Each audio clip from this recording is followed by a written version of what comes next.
Hey, shalom, shalom. Kwam Yashala, Kwam Yashala. First and foremost, as always, just want to give all praises, glory, and honor due unto Yahweh, Bahashem, Yahweh Shai, Bahashem, Rakaha, Chodash, and double honors to the apostles and elders of Great Millstone GMS that do rule well, that do teach well, that have taught me this truth. To you I say shalom, and shalom unto the hopeful elect. Kwam Yashala and Abad Babal. And I just want to go into the animosity between the tribes, going into Amos the 9th chapter on how it says Yahweh shall close the breaches thereof, and ultimately that's going to play out in the kingdom of heaven, right, where you're going to see us unified as one nation, as we should be. But right now we're divided, and you can see it all over social media, and you know what really caused it to come out even more is the whole executive order that was passed by Donald Trump to bring forth these mass deportations. And you got Judah and Ephraim going at each other. You got this one guy here, I don't know if he's a Jake though, but he's a so-called Mexican, and he's saying, we don't need you black people, man. He's basically mocking black Americans over deportations. That's what the title says here. He's basically talking smack and saying, yeah, we don't need you blacks, and you blacks can't save anybody. You definitely can't save us because you can't even save yourselves. Look at your communities are in shambles. We don't need you, right? So he's basically saying fuck y'all niggas. And then he went on to also say that we got the support of the other Latin tribes. We got the support of Guatemalans, Ecuadorians, El Salvadorians. We don't need you guys, man. Right? So that's the animosity between the tribes. And then you also have Judah coming out, and they feel like they got to defend themselves, and which you don't got to prove anything, man. You don't got to prove anything, because the real enemy is the so-called white men, the other nations, pursuant to Psalms, the 83rd chapter. Because they're really against you. They're the one that caused all these problems, starting with Esau, Edom, because wasn't it Donald Trump that initiated this? But instead, you guys want to fight each other, right? But hey, man, that's the curses. It shows you that Yahweh Shai hasn't come back yet, right? Because Yahweh Shai is gonna close that breach. But yeah, man, Judah feels like they have to go on social media now and defend themselves, and they're just bringing up points saying like, oh yeah, as black people we defend everybody, and whenever our back is pinned against the wall, nobody comes to our aid, but we always go to the aid of others, and that's your goddamn problem, man. Right? You're not focusing on your own people, and they try to rebuttal. How certain other Latinos are coming out and saying that a lot of blacks are making fun of Latinos that are getting deported, right? But man, you can see the tension. I got a precept. This is Isaiah chapter 11 verse 13. The envy also of Ephraim shall depart. Yeah, because the northern kingdom, they envy the southern kingdom, being Judah, so-called blacks. You know why? Especially Judah, because Judah's the head tribe, because Judah has a scepter. They're the trendsetters. They have the power, right? They're the rulers. They're the head tribe. So they envy them for that. And the adversaries of Judah shall be cut off. Ephraim shall not envy Judah. That's right. And Judah shall not vex Ephraim. And yes, Judah's an asshole, man. Judah's vexing Ephraim, making them very angry. And I'm just gonna say this, man. The same spirits, the same spirits are coming back, because this is exactly what you saw in 1 Kings, the 12th chapter. You saw Ephraim envy Judah, and you saw Judah vex Ephraim. Okay, and when you go into 1 Kings, the 12th chapter, it goes into how the nation of Israel got split into two kingdoms. You had Rehoboam and Jeroboam. Jeroboam being the head of the northern kingdom, and Rehoboam being the head of the southern kingdom. and they went against each other, right? They came together to work out a deal, and then the deal went sour, and and then the nation got split, and then Jeroboam he made the nation of Israel, the northern kingdom, err by going into idolatry. But Rehoboam, he was an asshole, man. You know, he put a heavier yoke on Israel than his father, because his father was a bit lighter, but he made it heavier. He said, "I'm gonna whip you with scorpions, man. You know, my father whipped you with whips. I'm gonna whip you with scorpions." So that's Judah vexing Ephraim. And yes, Judah, you know, you Judites, man, a lot of you guys are assholes, man. Especially if you're not in your right mind. A lot of you guys are assholes, man. You're super talented, but you can be a super fucking asshole. And that's why you have a lot of tensions between the tribes, man. And Ephraim, you're no different, man. You envy Judah, and Judah don't want to be around you. Judah's not interested. You have bad attitude, man. So who's gonna solve this problem? One that's gonna solve this problem is Yahushua. Since I said that, let me get a precept. Let's get Isaiah chapter 9 and 6. For unto us a child is born, unto us a son is given. Who's that son? That son being Yahushua, only begotten. And by the way, he comes out of the tribe of Judah. And the government shall be upon his shoulder, and his name shall be called Wonderful, Counselor, the Mighty Power, the Everlasting Father, the Prince of Peace. Yeah, the Prince of Peace. And that's what he's going to bring back to the nation. But, you know, it says the government shall be upon his shoulder. That means Israel is going to be saved by him. He's going to be running things too. The whole nation, all the tribes are going to rely on Yahushua to get them through hard times. Okay, and he's going to bring them into good times as well. So it says, Everlasting Father, Prince of Peace. And Solomon, he was a king of peace. Because under Solomon, all the tribes were united. And they were one nation. And it was peaceful. And there was no wars. Right? So he was a very peaceful king.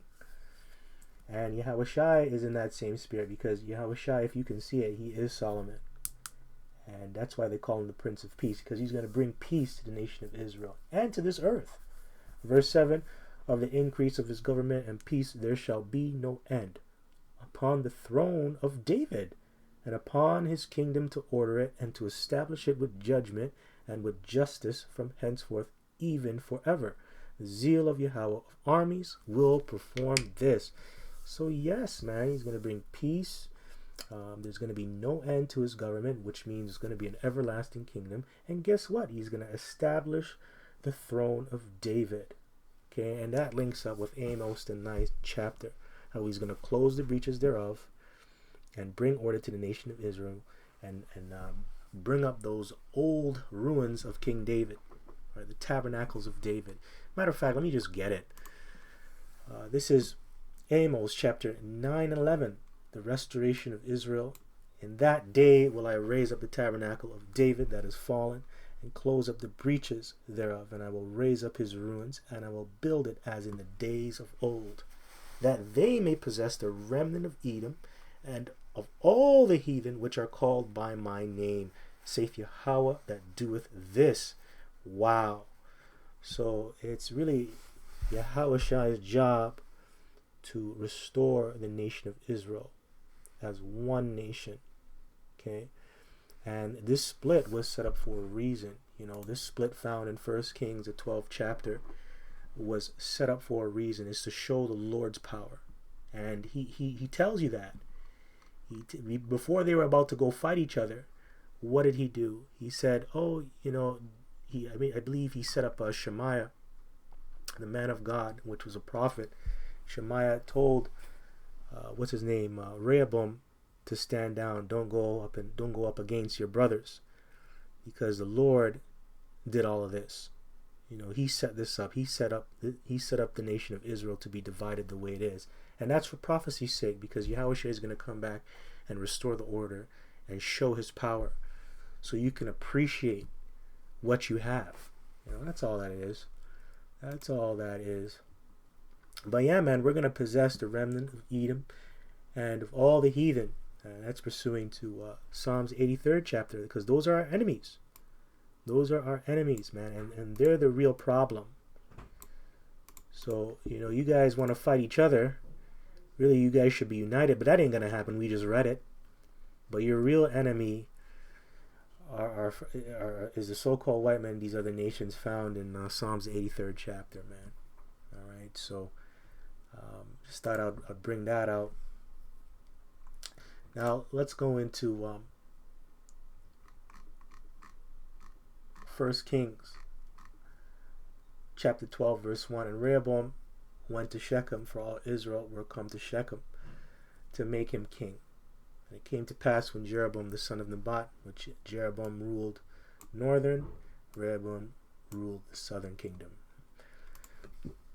Alright, so who was yet in Egypt heard of it, where he was fled from the presence of King Solomon, and Jeroboam dwelt in Egypt. That they sent and called him, and Jeroboam and all the congregation of Israel came and spake unto Rehoboam, saying, Thy father made our yoke grievous, now therefore make thou the grievous service of thy father, and his heavy yoke which he put upon us lighter, and we will serve thee. And he said unto them, Depart yet for 3 days, then come again to me. And the people departed. And King Rehoboam consulted with the old men that stood before Solomon his father, while he yet lived, and said, How do ye advise that I may answer this people? And they spake unto him, saying, If thou wilt be a servant unto this people this day, and will serve them, and answer them, and speak good words to them, then they will be thy servants forever.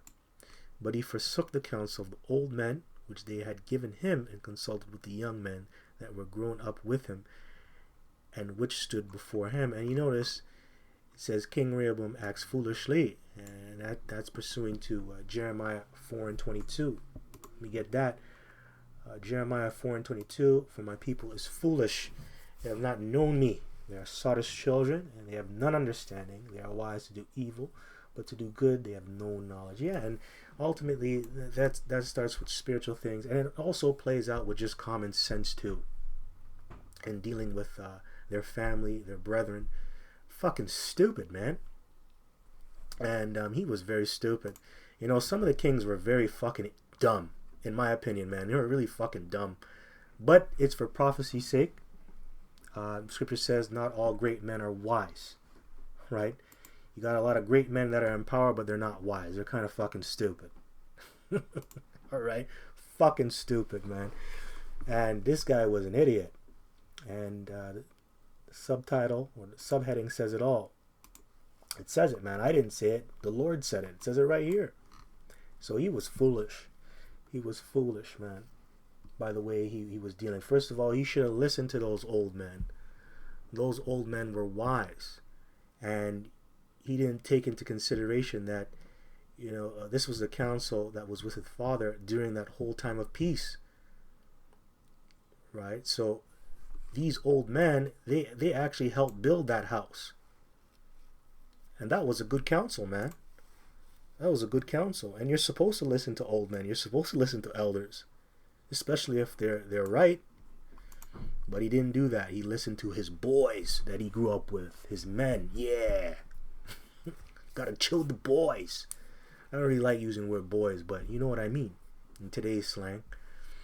So it says, And which stood before him, verse 9, and he said unto them, What counsel give ye that we may answer this people who have spoken to me, saying, Make the yoke which thy father did put upon us lighter.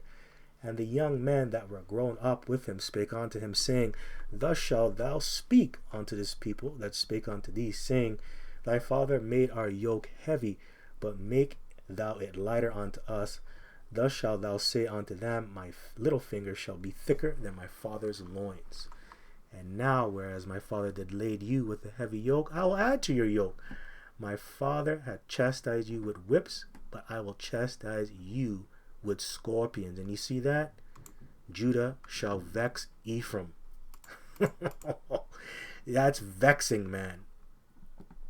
My father chastised you with whips, but I'll chastise you with scorpions. So I'm going to make your yoke heavier. I'm going to tax you even more and oppress you, bitch. That's what he's saying. And that's why the northern kingdom, don't like the southern kingdom, and vice versa, all right? Because Ephraim envies Judah too. But yeah, man, and it hasn't changed. It hasn't changed. It hasn't changed, man. And you're seeing it play out. That's prophecy, man. The Lord is very powerful, man. Don't slight the Lord's power at all. So, it says here, verse 15, wherefore the king hearkened unto the people, for the cause was from Yahweh, that he might perform his saying, which Yahweh spake by Ahijah the Shilonite unto Jeroboam the son of Nebat. All right, here we go. Verse 16, kingdom divided, Jeroboam rules Israel. So when all Israel saw that the king hearkened not unto them, the people answered the king, saying, what portion have we in David? Neither have we inheritance in the son of Jesse. To your tents, O Israel, now see to thine house, David. So Israel departed unto it, which that's a lie. You do have an inheritance with one of the sons of Jesse, and that's Yahushai, because you're a joint heir with Yahushai. Okay, and that's going to play out in the future, but they just couldn't see it. It's not revealed onto them, right? And our people are just stubborn, man. But it does play out with the son. We read it in Amos 9 a little bit in Restoration, right? How the tabernacle of David is going to be built up again, but Yahushua is going to close the breaches. Now, let me get a precept. This is, where is it? I have it pulled up here. Hold on.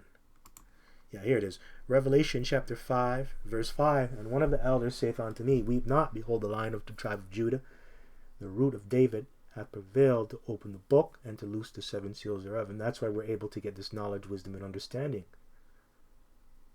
Go into the book, break down the prophecies, and know the name of Yahweh Bashem Yoshai. It's because of the root of David, which is Yahushai. And guess what? He comes out of the tribe of Judah. So you do have an inheritance with David.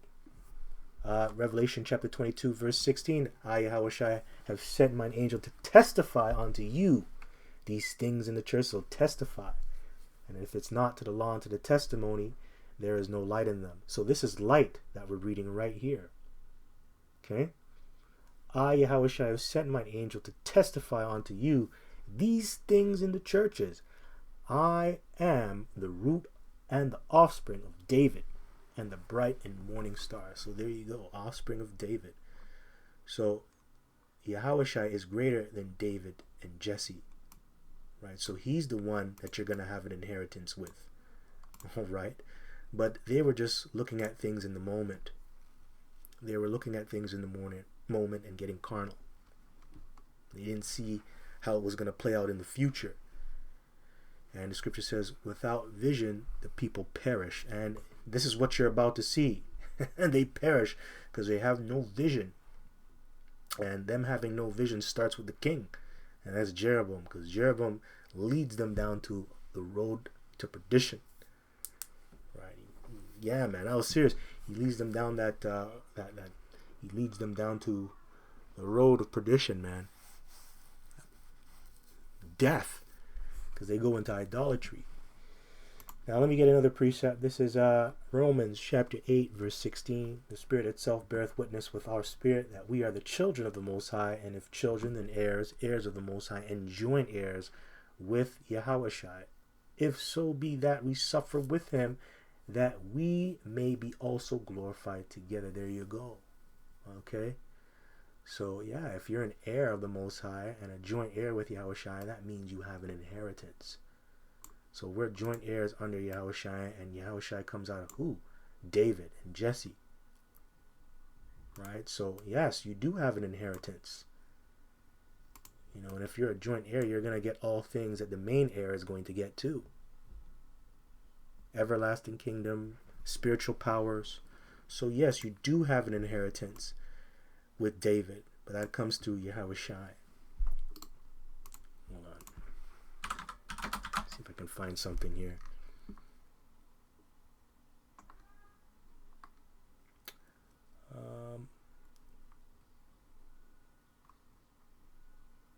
Here we go. I'm going to read this. All right, so this is Galatians chapter 4 and 1. sonship in Yahushai going into us, and how we're set up, right? So it says, now I say that the heir, as long as he is a child, differeth nothing from a servant, though he be Lord of all, but is under tutors and governors until the appointed time of the Father. Even so we, when we were children, were in bondage under the elements of the world, but when the fullness of the time was come, the Most High sent forth his Son, right, that being Yahushai, who came out of David, made of a woman, made under the law, to redeem them that were under the law, that we might receive the adoption of son. That's why we're able to come back into the fold to worship Yahweh Shem Shai, and that's why we're going to inherit all things. And because ye are sons, right, because we are Yasha Allah, he is the Prince of the power, the Most High has sent forth the Spirit of his Son into your hearts, crying, Abba, Father. Wherefore thou art no more a servant, but a son, and if a son, then an heir of the Most High through Yahushai. All right? So yes, you do have an inheritance with David, and that comes through Yahushai. All right, so yeah, they didn't see that. All right, verse 17, 1 Kings 12 and 17. But as for the children of Israel, which dwelt in the cities of Judah, Rehoboam reigned over them. Then King Rehoboam sent Adoram, who was over the tribute, and all Israel stoned him with stones that he died. I wonder why.